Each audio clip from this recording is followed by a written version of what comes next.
Question 15.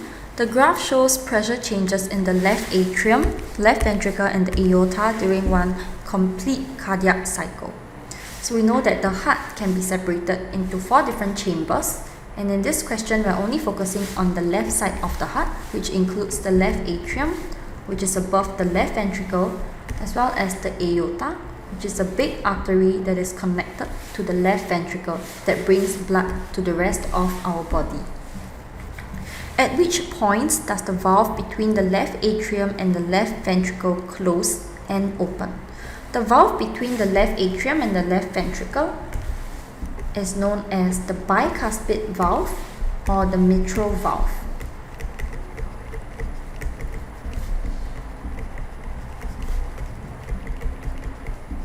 It will open when blood is flowing from left atrium into the left ventricle, and it will close to prevent the backflow of blood from the left ventricle into the left atrium. This graph shows the pressure changes in these 3 structures and will allow us to determine where is blood actually flowing and thereby determine if the valve is going to open or close.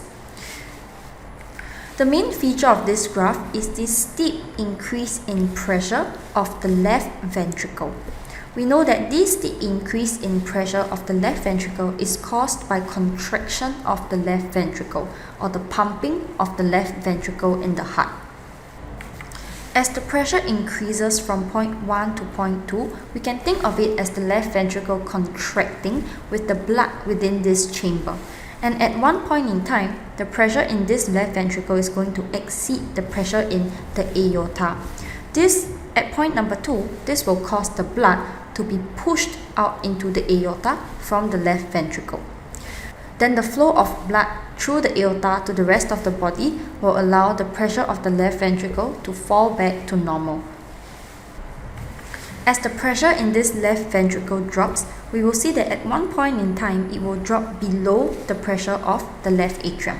So at point 4, where the pressure of the left ventricle is starting to become lower than that in the left atrium, this will allow blood to flow from the left atrium into the left ventricle.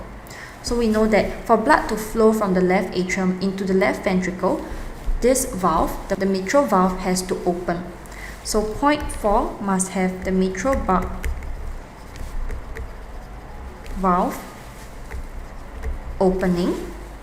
And since we said that the left ventricle started to contract from point 1 up all the way, since point 1 is the start of this steep incline in pressure in the left ventricle, the mitral valve must have closed once this left ventricle is starting to contract.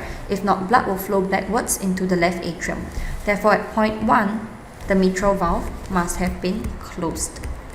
Therefore, option A will be the correct answer.